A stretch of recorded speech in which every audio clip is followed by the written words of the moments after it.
This is The Guardian.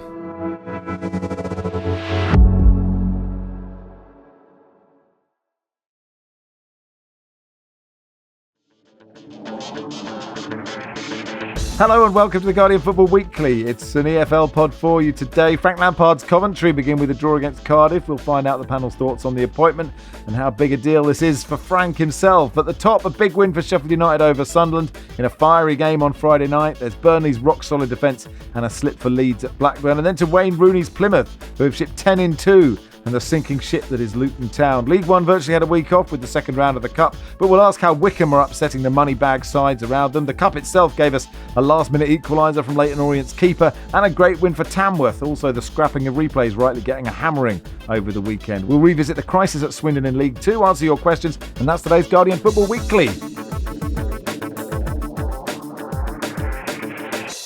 On the panel today, Barry Glendenning, welcome. Hello, Max. Sanny Rudravajhala, hello. Hello, Max. And from Not the Top 20, George Elek, hello. Hello, Max. So let's start with Frank Lampard's Coventry City, as it will now be known. He signed a 2.5-year deal, was in the dugout for the first time on Saturday as they do 2-2 with fellow strugglers Cardiff City. They came back from behind twice, equalising the second time with quite a soft penalty. Sanny, what do you make of the appointment? I think what's very interesting is that Doug King, the owner, said that Lampard was his number one choice straight away. And also that Lampard was preparing to take the job as soon as he'd applied, which kind of makes it sound like it really was a done deal. I know he kind of talked about it, or it was talked about a lot, that it was kind of trailed ahead. The big cynical part of me is like, ugh, really? You know, it's just, he's a big name and he's got a job despite a patchy managerial career. But then again, when you revisit it, actually, when you think what he did at Derby County under the circumstances, the players that he brought in as well on loan, elevated that squad that, you know, almost made it to the Premier League. And then, you know, his spell at Chelsea as well, they were under an embargo, weren't they? He did very well with them there. And Everton, I mean, is a basket case. Sorry, Evertonians, as far as, you know, bringing in players goes and what you're having to work with, you've got to really cut your cloth. So overall, therefore, my views are kind of softened on Lampard, albeit I'm not entirely convinced. I know he's brought in Joe Edwards, his number 2, who's kind of his trusty lieutenant, so he's got his trusted man around him, whereas Wayne Rooney's had to do something slightly different there. So overall, I'm not exactly sold on it. I know the fans are quite excited to have that stardust, but yeah, not entirely convinced yet. Yeah, I think quite generous to say he was very good at Chelsea. I can't really remember. You're right about the transfer embargo. I don't know, George, if you heard Adrian Clark on TalkSport interviewing Frank Lampard and basically saying, what do you make of the fans who think you're shite? But in in a very, very diplomatic way. But it was a brave question to ask. Yeah, it was. I do think that managers who were players of a certain stature seem to have people are much more quick to judge them than people they'd never heard of before. And there seems to be a real desire to say that Frank Lampard's terrible or Steven Gerrard's terrible and ignore any good things they might have done. The job he did at Derby, yes, you can mitigate it and say he had some great players on loan from Chelsea, but the reason that those players were on loan at Derby was because of Frank Lampard. And frankly, Doug King might think to himself, well, if we appoint Frank Lampard, there's a chance we might get 2 or 3 England internationals on loan in January in the summer, then that's got to be a positive. He took them to the playoff final. He beat Bielsa's Leeds over 2 legs. There were some underlying number red flag stuff where, you know, the data didn't suggest they were quite as good necessarily as the results, but, you know, that was his first season managing.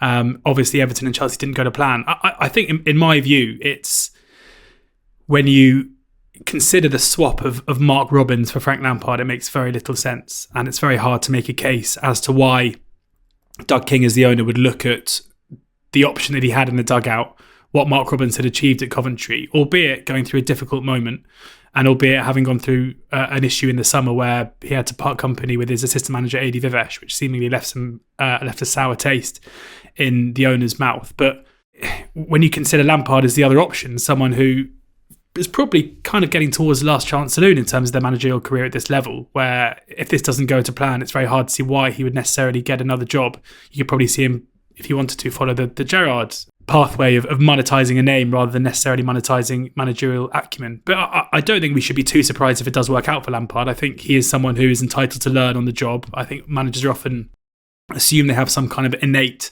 ability rather than giving them the opportunity to learn from their mistakes and grow as managers.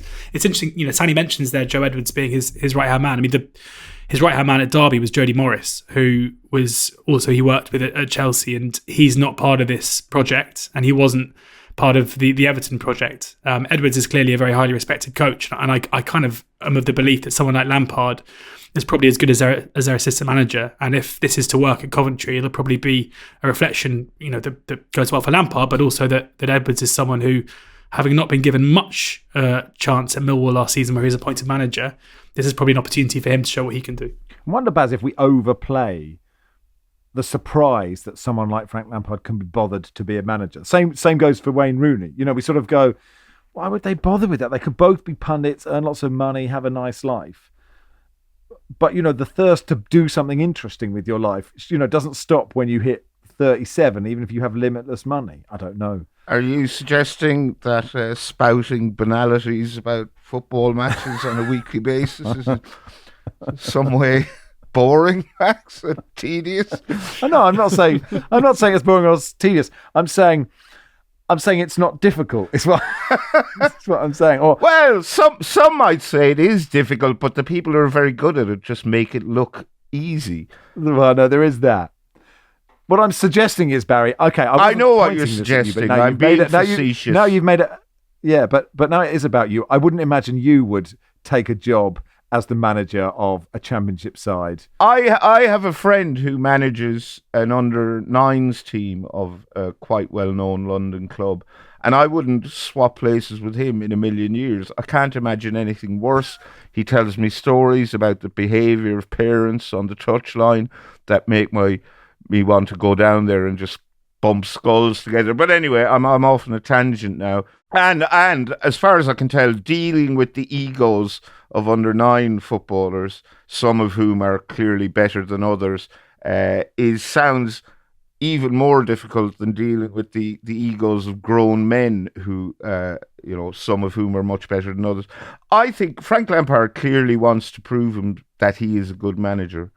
And I said a few weeks ago when his name was being mentioned as a possible successor to Mark Robbins that I couldn't see why anyone at Championship or Premier League level would offer him a managerial position. And afterwards I thought maybe was a bit harsh there, because he's clearly hungry to succeed. I also think there's almost certainly better candidates for the job out there. I think a better candidate for the job had the job and was let go. I suspect there's probably more to that than meets the eye, of a row behind the scenes or something that we're not privy to. But if the chairman is hell-bent on giving him the job, he may do okay. He clearly wants to do well, because, as you say, he could have a much easier life. He almost certainly doesn't need the money. But I do agree with George that this has got to be the last chance saloon for him, because he did okay at Derby, he did okay at Chelsea. When he was at Derby and Chelsea, there was a suggestion that Jody Morris was the brains behind the operation. I heard Jody Morris being interviewed on TalkSport recently, and he spoke very well. And he wasn't happy with the way he and Lampard were treated when they were at Chelsea. He said that promises were made which then weren't kept. I think that was pertaining specifically to his own contract and wages. I don't know if him and Lamps fell out or what prompted them to part company, but I suspect he may have been a large part of whatever success Lampard has enjoyed previously as a manager. Just to say as well, I saw Coventry in the last game before Lampard came in, and in that first half against Burnley where they did lose, didn't even have a shot whatsoever. But when you look at the squad, they've got quite a lot of kind of attacking talent. Haji Wright's been injured and he's one of the division's top scorers. Ellis Sims has been out of the team, but he's got quality as well. Tatsuhiro Sakamoto has been exciting, but not quite firing there. But it has been good, by the way. So it's 2-2 against Cardiff on the weekend. He needed an 89th minute Victor Torp penalty to pull him back in it. But we did get to see the Lampardian fist again, like the little yes fist. And that was kind of nostalgic, if nothing else. Just before we move on, what's the situation at Cardiff? Because they've been without a manager since they fired Errol Bullitt in September, was it? What's going on there? So Omaritsa is the current interim manager. I think it's a case where he started very well, but they've probably just wanted to see how he gets on for a longer period of time. I think we often see clubs make the mistake of appointing a caretaker after a few good results, and then quite quickly it becomes apparent they weren't the right man for the job. So, there's very little news. There doesn't seem to be any imminent appointment instead of Ritsa, but also there doesn't seem to be a desire from the club to appoint him full-time. Slaven Bilic was linked to the job a couple of weeks ago, so maybe they are speaking to people. But it seems like a genuine interim job, this, where they're in no rush. They're pretty happy with him in charge, but the results have turned a little bit. So maybe if they continue to, then we might see some action. Sheffield United top on a fantastic run. They lost back-to-back games in October. Away at Leeds and Middlesbrough. Since then, George, 6 wins and a draw in 7. And that win against Sunderland, it was a feisty old game. It could have gone either way, couldn't it? When Sunderland missed a penalty, had lots of chances too. It was a good game. Such a good game, yeah. Loads and loads of drama in it. Sunderland missing a penalty. Cooper, the Argyle keeper, who I think is destined for very, very big things. It's a brilliant making the save from Patrick Roberts. Brilliant save. It's one of those where it's maybe not the best penalty, but if the keeper drives the other way, sends it the wrong way, it's in the corner, and Cooper manages to guess the right way and make the save well. A couple of red cards. I actually thought the Chris Mepham red card was really harsh. I think Tyrese Campbell threw on goal, and he checks the ball back, away from goal, and then Mepham takes him out. So, and he's sent off for denying a goal scoring opportunity. Well, surely the goal scoring opportunity is gone because you've moved the ball away from goal. Had Tyrese Campbell kept running forward, then I think Mepham probably would have made a tackle. So you look sceptical, Baz. I'll be honest, I watched it with a fellow Sunderland fan, and we both thought he was banged to rights.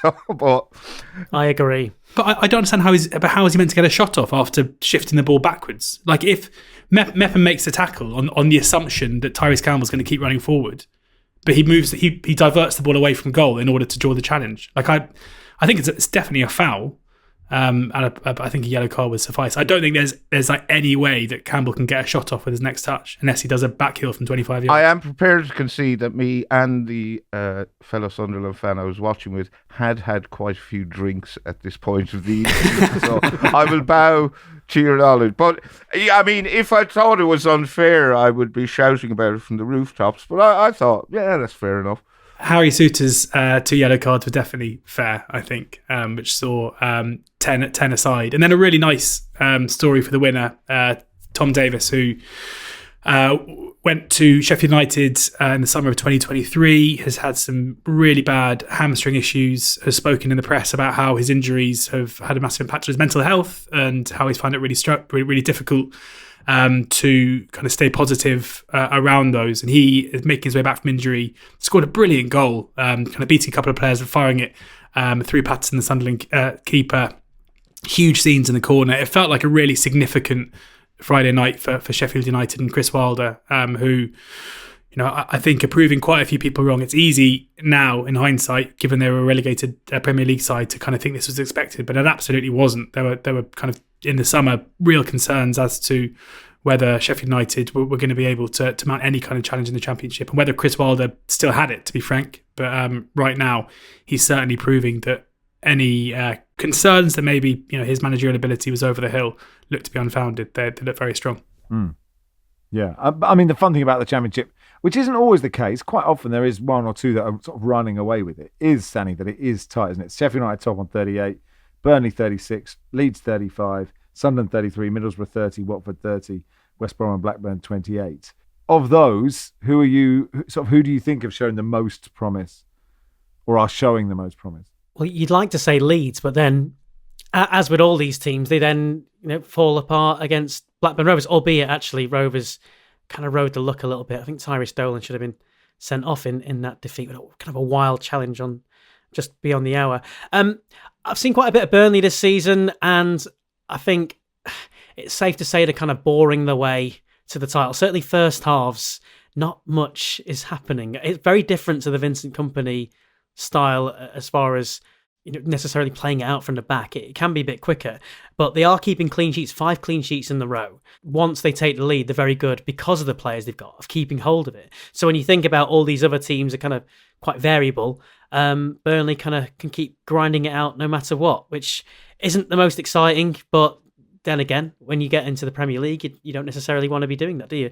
So yeah, Burnley, Jezren Raksaki at Sheffield United, I think, is like it does feel like there's a couple of key players in these sides, and he's one of them for Sheffield United, who I think's great. And well, I'd love to say someone like Norwich City could be exciting if they could just like defend at all, because they've got so much attacking options. They could be one to really excite. And similarly, you could say the same about Middlesbrough as well. So yeah, there's quite a lot of teams kind of very similar, and yeah, no one's quite running away with it just yet. West Brom are on a 10-game unbeaten run, but 9 of those games have been draws, which, from a fan's point of view, you're going to say, it's not as, we want a better unbeaten run. But so are they doing well? Are they not? I don't really know. No, I don't think anyone does when you've drawn 9 out of 10 games. It's kind of like, it's difficult to really say. I think their early season form was fairly reliant on Tom Fellows, who's a brilliant right-sided winger, who started the season in great form and has dipped a little bit, and the finishing of Josh Maja, who also started incredibly fast and maybe has dropped off, maybe lacking a little bit in terms of depth. I think with Baggies, you have to remember the issues at the club before the takeover meant that Carlos Corberán was doing an absolutely incredible job to have them as high as he was, and therefore it's a bit harsh on him to judge him off the back of that overachievement, even if things are a little bit more settled now. Normally, Corberán sides are so difficult to break down, especially when they go ahead, and they've kind of lost that. A lot of games at the moment, very low scoring, but when they do go ahead, as was the case at Preston on Saturday, not managing to see the game out. Just want to echo as well what Sanny said on Middlesbrough, because they're the team that I think are probably the best. Well, Norwich as well, Leeds too, especially at home, but in terms of the best watch, I think Borough are absolutely brilliant. Ben Doak, who is the loanee from Liverpool on the right-hand side, is just way too good for the Championship in my view. He just terrorises his left back over and over again. Really creative, brilliant cross for Tommy Conway's first goal. Like a proper scoop, which you never really see. And then Finn Azaz is my early shout for, alongside Borja Sainz of Norwich, for Championship Player of the Season. He's absolutely unbelievable. His goal scoring ability from range, his creative passing, he's 2-footed. He's just a mercurial player. He's not the most mobile, and that probably is what's going to set him back in his career in terms of where he could go. But in terms of a technician and his ability on the ball, there are very few better than him. Sunderland were unlikely league leaders for quite some time. Their slide has begun. I had a feeling it was coming.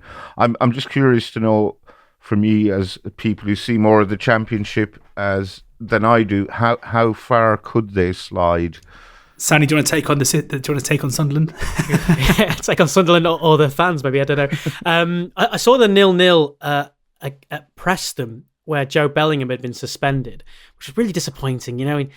Is that me transitioning to be a fan of players rather than a fan of a team? I don't know. But yeah, they kind of struggled to really offer anything without him. But then since then, 3 draws and 1 defeat as well. So I mean, it is a young team, isn't it? I mean, Chris Riggs is very young, and he's been playing a lot of games and has been getting a lot of plaudits as well. But the nature of having so many young players is they're not going to be as consistent anyway.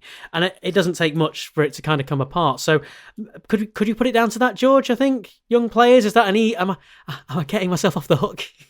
Yeah, I mean, I think that's part of it, which is it is an incredibly young squad, and that's going to have an impact. I also think that it's worth saying that due to injury and suspension, Sunderland have had a lot of players out within this run too. I also think that Sunderland have been pretty good in quite a lot of these games within this. Like, I thought they were the better team in the first half against Sheffield United, and probably would have felt like they deserved to be 1-0 up had Patrick Roberts stuck away that penalty. They were the better team against West Brom before, just couldn't find a way to get through. They went 2-0 up against Coventry and transpired to somehow concede twice, having been ahead. It just feels like maybe they're not getting the rub of the green right now. And again, they're another side where I had Sunderland down as being in probably a bit of a transition season under the new manager. That a playoff challenge would have been a pretty good result. And obviously, you start the season fast, you're top of the table, expectations shift. But it's worth remembering that I think had you shown Sunderland fans the league table before a ball was kicked on the 2nd of December, and they'd have seen that their league position, I think they'd have been pretty happy. So I'd be really surprised if there was a massive drop off. Obviously, there are a few assets that will come under some interest, Bellingham being one of them, Rick being another. I think Tom Watson's looked really lively, an 18-year-old, another academy product who looks very good. So it's going to be a case of keeping hold of those. And hopefully the sale of Jack Clark at the end of the summer should mean that there's no need to raise any more money. Also worth pointing out, George, that you did predict Watford to be bottom. Correct. Or at least get relegated. Now, it's Yes. okay. Barry and I predicted Nottingham Forest would get relegated from the Premier League. You know, we all make mistakes, but they're flying. Will they sustain that? Or are you giving your prediction hoping that they fall like a stone? I mean, I'd still be very surprised if they finished in the top 6. They're not going to come bottom. They have a player in Georgie Chakpatadze that I also think is one of the best players in the league. He's one of those players that every single opposition fan, when they watch their team play against Watford, win, lose or draw, comes away saying, who is that guy? Because he is a mercurial talent. He lacks maybe a little bit of end product. He should score more goals, but in terms of his ball carrying ability, he's very, very strong. They're leading a bit of a charmed life at home, where they played 2 games at home this season. Against Bristol City, they carried very little attacking threat, but Ryan Andrews scored one from 30 or 25 yards into the bottom corner. Bristol City had most of the chances and couldn't put any away. On Saturday, they drawn 0-0 with QPR. Zan Salah hitting the post in injury time, and QPR probably having the better chances before that too. It does feel like they're probably going to have to improve in order to maintain their current points tally, but Tom Cleverley's doing an incredible job. I mean, that's the important thing to say here, because yes, I predicted them to finish 24th, but Watford fans, let's not forget, were not particularly positive about their chances before a ball was kicked either. They didn't think they'd go down, but they were concerned. So for Cleverley in his first full season as a head coach, to have this team performing as they are, even if I don't think they will maintain it, I'm very, very happy to give Cleverley his flowers and say that he is doing a remarkably good job for a young rookie manager. At the moment, Portsmouth are in 24th, 13 points. QPR have 15, Hull 15, Plymouth 17, Cardiff 17, Luton 18. I mean, there's some fascinating stories at the bottom. One being Sanny, Luton, and just being so off it. They lost at Norwich and were sort of carved apart in the highlights that I saw of that game. Yeah, it's kind of a bit sad, really, considering how much we were excited about what Luton had done in the Premier League and the way they'd got there, especially that defeat to Norwich. They got themselves back into it and just kind of fell apart again. And we've seen a mixture of that and just not really offering much at all. And maybe some of the players last season were running a bit hot. Well, maybe in the last 2 seasons, perhaps. And they've lost some quality. I mean, someone like Jacob Brown, for example, I think he got 2, didn't he, against Norwich? I mean, I never thought he was like anything amazing. You know, he was at Stoke City. He wasn't really pulling up trees, and then found himself in the Premier League and not really getting a chance. Now he's getting one in the Championship. I mean, if you got players like that, you wonder, was the quality really there? How much was it down to just the manager picking a really strong enough side and then moments of brilliance from the likes of Andros Townsend last season? Yeah, it's not working well at all. And there's an increasingly vocal amount of fans who are wanting the manager to go Rob Edwards and call the ones who are supporting team happy clappers. So there's a real kind of schism there. I think it's only growing, actually, which does make it kind of fascinating. I mean, we said on the previous pod, I said Luton have these parachute payments. So you've got a good manager. You could argue he needs more backing, and you've got enough time to rebuild if they can survive this season, because that's what it kind of looks like. But do you get that time? Mark Robbins has shown his example at Coventry. If you give somebody time, they can do really well. And as we already saw with Rob Edwards, you give him a little bit of time, he can do really well. So that's where I think they're kind of at. It's interesting with Edwards, because after the 5-1 defeat against Borough, he cut a very, very forlorn figure, and the way he spoke, he said he didn't want to be a divisive figure. He looked really defeated. It was just before the international break, and I think a lot of people thought that was a goodbye. But we didn't see the press release. He's still the manager, and his reaction off the back of this defeat was very, very different, where he's basically come out swinging. He's come out and he has effectively said that this time he won't be apologising because, to quote him, because that's not on me. He basically said that the players chucked it away. If you watch the goals back, you can see Mengi with a really poor defensive clearance for the first goal. You can see Tahit Chong having his pocket picked for the second. In a way, as someone who really believes in Rob Edwards and wants him to do well, especially, given what Rob Edwards has been through in terms of being the manager, witnessing the club captain, Tom Lockyer, collapse on the pitch twice. And you could really see how he had to wear that emotionally, and he's an incredibly emotional guy anyway, which is painfully obvious in all of his interviews through his career so far.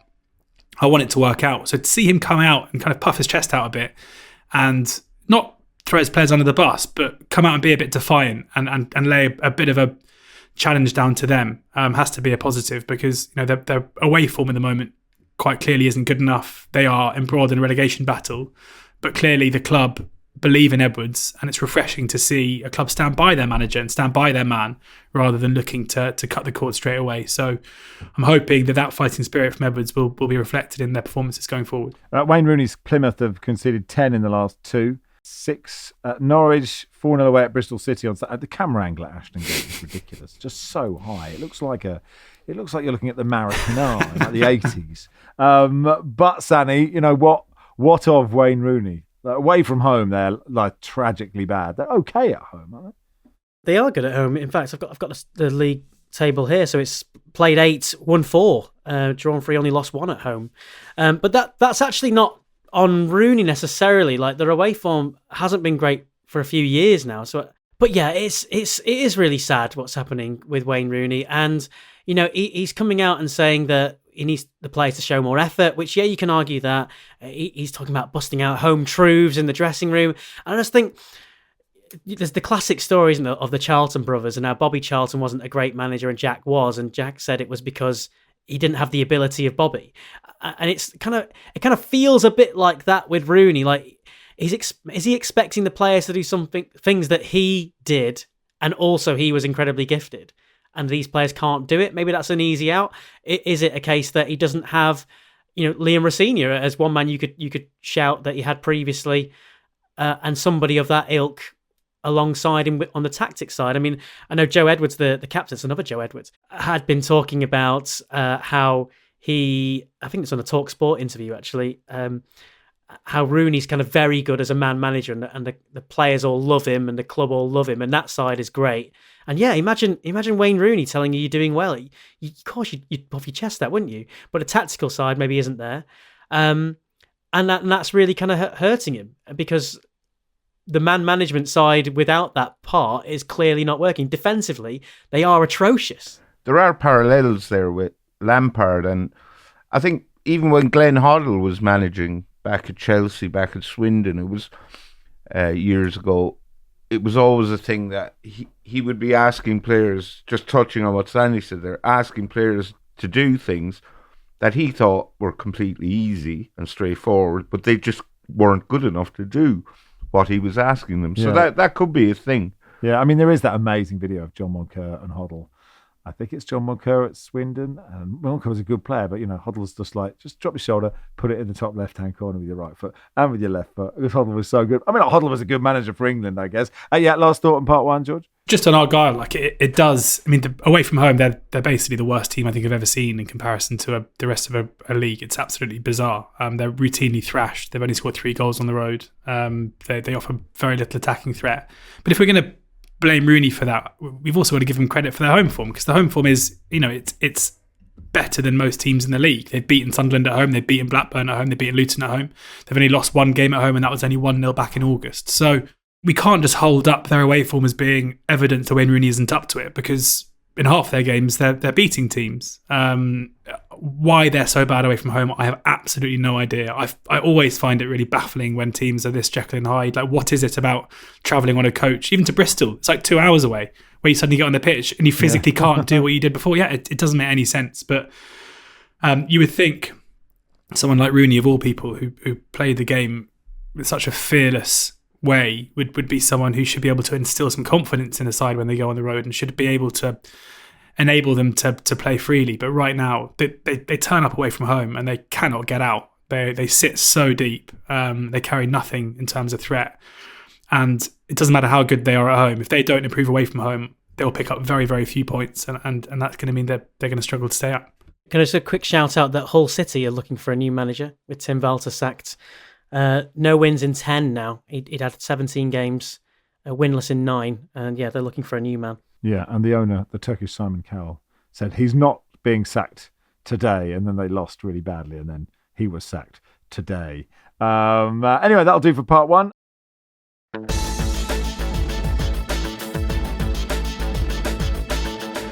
Welcome to part 2 of the Guardian Football Weekly. So the top of League One, Wycombe, 38 points from 16 games. Wrexham, 34 from 17. Birmingham, 33 from 15. Stockport, Huddersfield, Barnsley, Reading and Bolton below them. Every time we do an EFL pod, we spend ages talking about Birmingham and Wrexham, George. So let's talk about Wycombe Wanderers.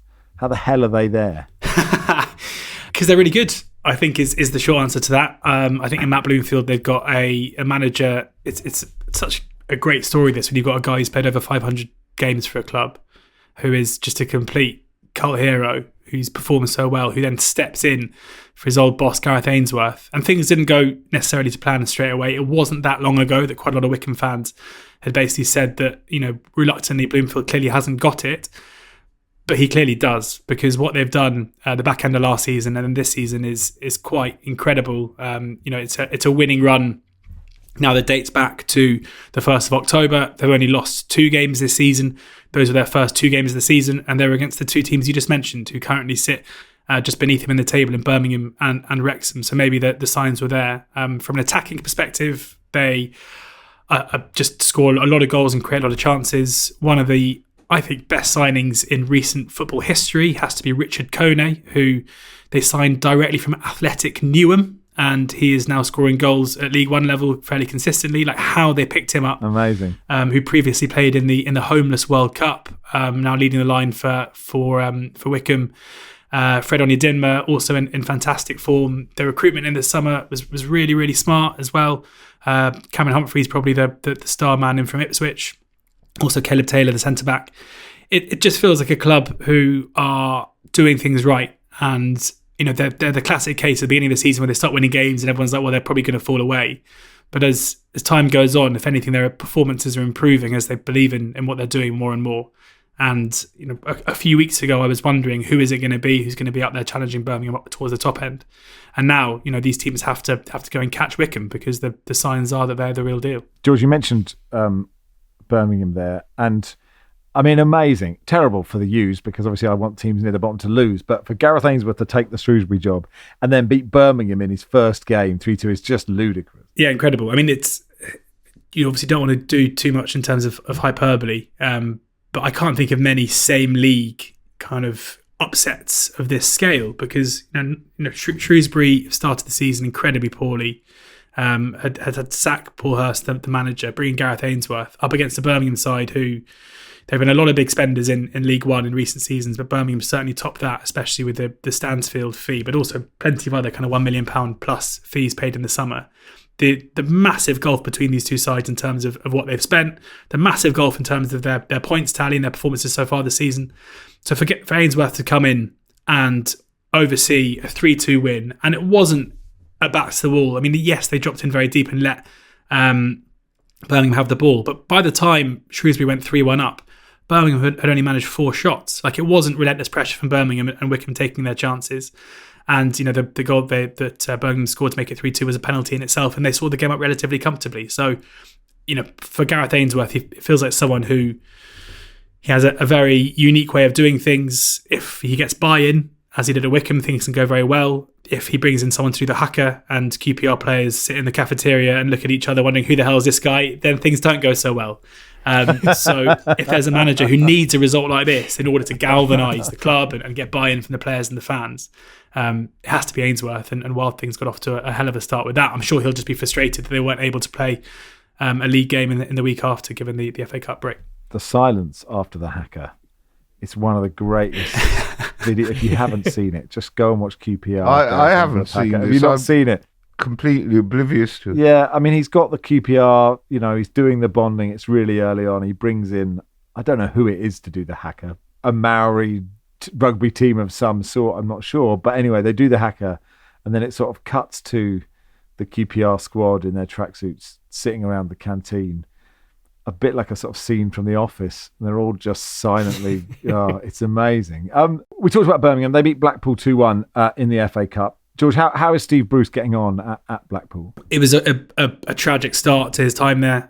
His grandchild passed away very sadly. His son-in-law was actually the former Leeds Salford striker, Matt Smith, Millwall striker, QPR. Plenty of others, and it was his kid that tragically passed. So Steve Bruce had to take some time away from the dugout, understandably, to get over that. And it's been a very difficult time for the club, and sadly the results since he came back have been not great. But I would say they've been playing a lot better and haven't got their rewards really. It was a big win last time out for them in the league where they beat Bristol Rovers away from home 2-0. That was their first win since the end of September. So, obviously everyone hoping that Bruce can turn it around. Blackpool fans not particularly happy with the ownership at the moment, so it's not a particularly happy club right now. But that 2-0 win over Bristol Rovers, fingers crossed that Blackpool start getting their just rewards for their performances, because there's no way they've been as bad as the results suggest. A shout for Reading, Sanny, who are, considering what's happening off the pitch, are still delivering. I saw they won at Peterborough, which I was delighted about. I think Sam Smith scored. Like that is some achievement of Ruben Sellers, isn't it? It's amazing. It's absolutely amazing when you think that they can't bring in anyone essentially, or have been under this embargo, all the cloud around them, the continued issues with the ownership, and to be just outside the playoffs as we speak on goal difference is quite incredible. A home record, they've won 6 out of 7 as well. And yet Sam Smith, I think he scored one and did a why always me celebration. Fair play to him. Is anybody asking? Is anybody saying those things about Sam? I don't know.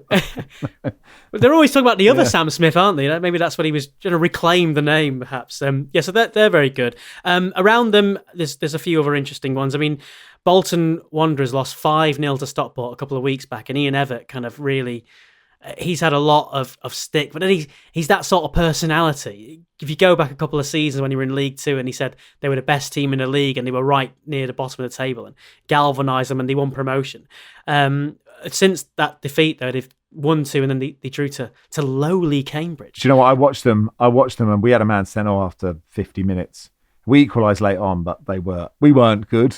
But they weren't good either, was my review of Bolton there. You came close to winning. Yeah, we did in the 94th. We were like, oh, God, that would have been so good. I mean, at the bottom, Burton, 8 points, sort of vaguely adrift from Shrewsbury. We've got 11, Cambridge 13, Leyton Orient 15, Crawley 16th.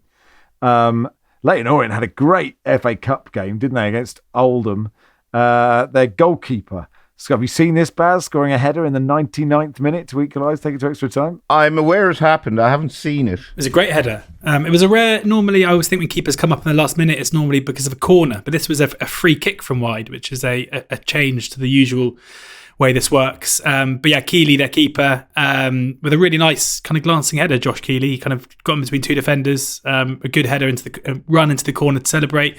And then dramatic extra time as well, because Dan Adji, Leyton Orient striker, did one of the most, it was kind of almost Simone Zaza levels, where the run-up was just absolutely crazy. And then as he got to the ball, he just rolled it about a yard wide of the post. But made up for it with a very, very late injury time headed goal to prevent penalties. I feel bad for Oldham fans. Imagine that. You go to Leyton Orient, you see a keeper score against you in the 99th, and then you concede in the 121st. Pretty grim for them.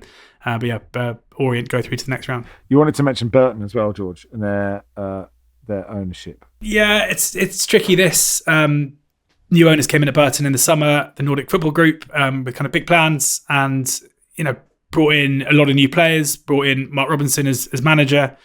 Have said all the right things, and seemingly want to do things the right way, be data driven.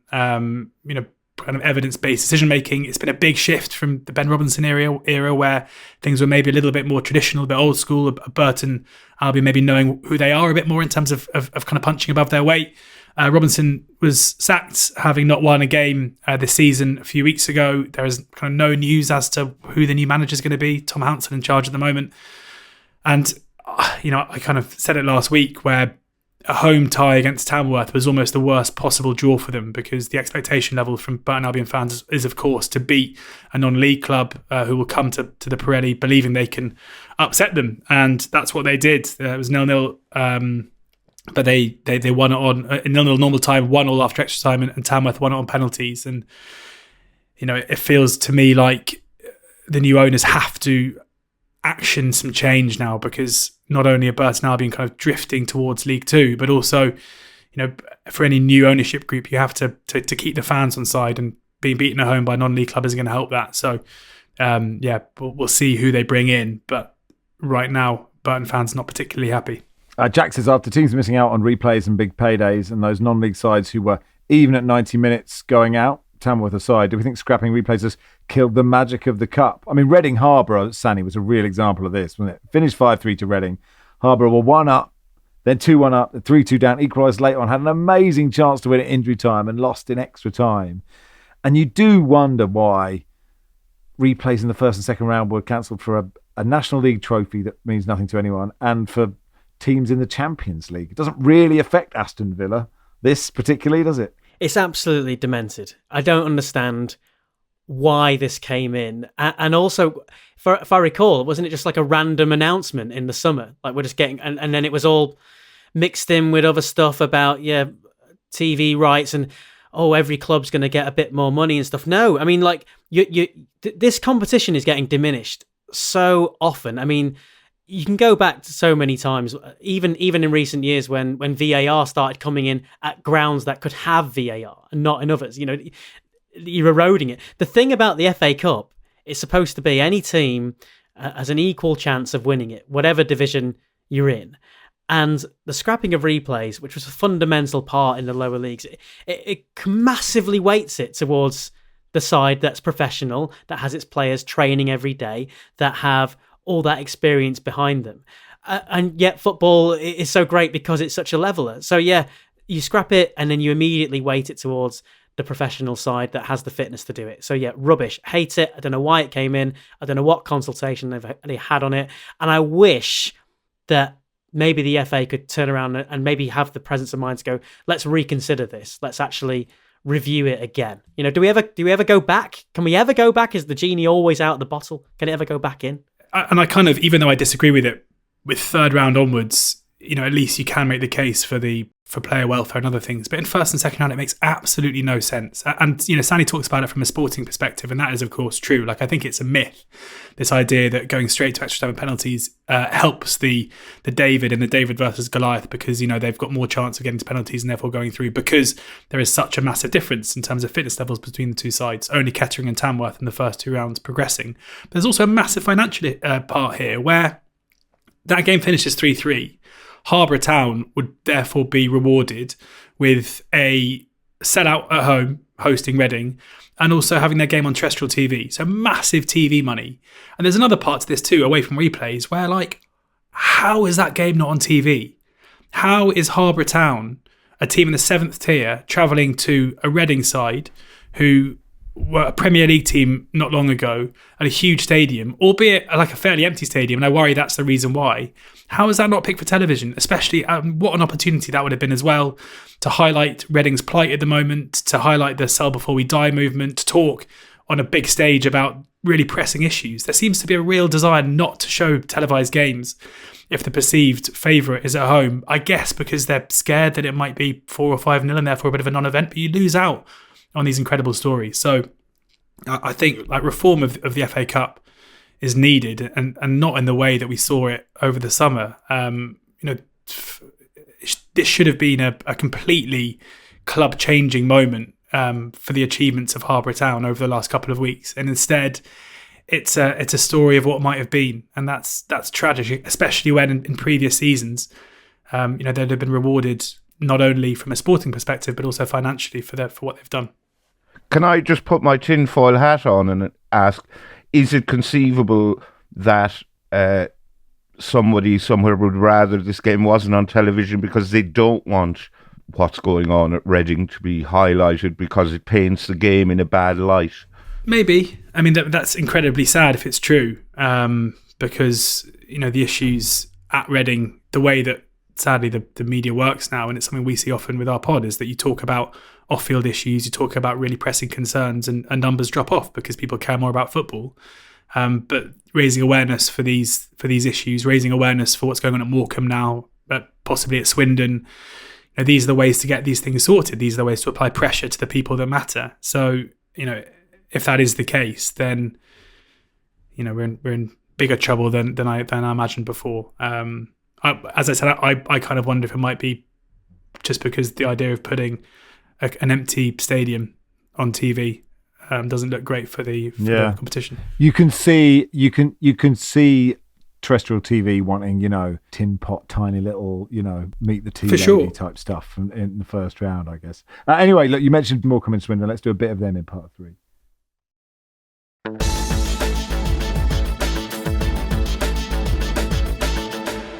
Welcome to part 3 of the Guardian Football Weekly. Top of League 2, Port Vale, top. Darren Moore, everyone still loves him. They have 34 from 17. Walsall 31 from 16.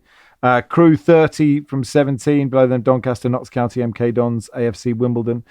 Sanny, give us a little overview of the top of League 2. Well, I was recently at Crewe, Notts County, and what I could tell you from that alone is Crewe yet again have got the conveyor belt of young talent coming through, which I know is a bit of a lazy thing to mention, but it is the case. It's a nice setup they've got, and they're managing to mix that with some older players as well. Shiloh Tracy's one. I know he was on loan at Cambridge a couple of years ago. Oh yeah, started at Spurs, getting his opportunity. In fact, he scored the header at Leyton Orient when I was when a listener let me go to his flat, if you remember, during COVID, and I was videoing the corner on my mobile, and I heard what I sound like when we score a goal, and it's very nasal when Shiloh Tracy put away a header. Anyway, carry on. And Mickey Demetriou at the back as well, who's an excellent player in League 2. He's also very good at set pieces as well.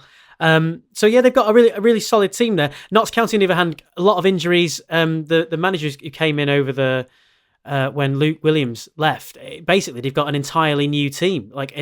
You've got a handful of players remaining, so that's quite interesting to see that. But that's kind of the turnover you kind of expect, I guess, in the lower leagues. But it's interesting to see that Notts County were a team that had that core that got them promoted into the league, and have got a completely new side, and they're still knocking around. But yeah, there's a lot of teams kind of not quite at it consistently. Port Vale, interesting because they haven't really got any standout players. They've got someone like Jaden Stockley, who's a kind of a big name in the lower leagues, but also he's only got 4 goals, so it's kind of a team that's kind of bigger than the sum of the parts, perhaps, if that's the right phrase. And just finally, Chesterfield from me. Dylan Markande, who was on loan at Blackburn Rovers last year from Spurs, kind of dropping down the divisions. He's lit it up at times, but Chesterfield have got a really weird home form where they can't seem to win that many at all, but they're 8th at the moment. So there's a few teams who kind of yet to kind of catch fire that if they were, I think could do really well. And there's the sleeping giant that is Bradford City, always there, with Andy Cook always scoring that header, but yeah, not quite able to get it over the line just yet. They're 10th at the moment. At the bottom, Morecambe have 13, as do Swindon from 17 games. Carlisle 1 point above them, have played a game more than Tranmere and Bromley on 17 points. We got a bit of, I don't know, fair criticism. We were laughing, George, about Ian Holloway talking about ghosts at the training ground and not really paying any attention to the serious matter of what is happening at Swindon. And also, Morecambe as well, 2 sides that, are in a very difficult position at the moment, not just on the pitch. Yeah, I mean, I think whenever you are staring down relegation to non-league, there is an existential crisis that goes on within a club. With Swindon Town at the moment, I think that it's fair to say the fan base have completely lost faith in Clem Morfuni, the owner, and his ability to run a football club effectively. I think there is still some belief in parts that it's that the intentions are still maybe good, but it's just bad decision making, compounding bad decision making. The Holloway appointment has not started well at all. Since his wife came to the club with her Sage, they have lost the game 3-2, haven't been 2-0 up, and bringing it back to 2-2. They conceded late, and the FA Cup against Accrington had a man sent off, managed to get it to 2-1 up with 10 men, and then conceded late, and then lost on penalties. So their luck hasn't changed. It's a pretty desperate situation for them. I think as results continue to get worse, I think we will see Swindon Town fans unite and try and force a change, because they do not want to be drifting towards non-league and what that brings. And then the Morecambe story is very interesting. Kind of being careful what I say. Martin Calladine, the journalist, has kind of unearthed some information around the prospective new owner of Morecambe, Kuljit Singh Momi, and basically some links. If you look at Companies House, 8 companies in the last 2 years. He's been listed as a co-director with Sarbjot Johal, who is a former prospective owner, a 22-year-old entrepreneur in quote marks, and he was not deemed to be a viable owner according to the EFL. He didn't pass the EFL owners and directors test, and there were some concerns about his suitability to the role as well. Johal is not currently an active director of any of the 9 companies Kuljit Singh Momi is an active director of. Singh Momi's statement says he has no current business associations with Johal. I mean, alarm bells massively ringing again there. This is a club and a fan base who are desperate for new ownership, who knew that there was a prospective new bidder. This prospective new bidder has seemingly been financially helping the club for the last year or so, only to find out that, you know, there are some links between him and someone who was previously deemed not suitable for the role. So, there is always a group of teams in the EFL who we are concerned about, and certainly Morecambe and Swindon are 2 of those right now, with no real cause for much optimism, depending on how much you believe the statement put out from Morecambe. All right then, chaps, thanks so much. Excellent rattle through the EFL. We should do it more often, shouldn't we? Cheers, Sanny. Thanks for your time, mate. No worries, anytime. Thank you, George. Cheers, Max. And thank you, Barry. Thank you. Worth pointing out that this episode was recorded before the FSA Awards. So may I say, George, congratulations on your award. And let's not... Thank you and commiserations. Yeah, let's not tempt fate, eh, Baz? It was also recorded before the FA Cup third round draw, unfortunately. Oh, yeah, good point. But Cambridge aren't in it. Don't give a shit. Football Weekly is produced by Joel Grove. Our executive producer is Danielle Stevens.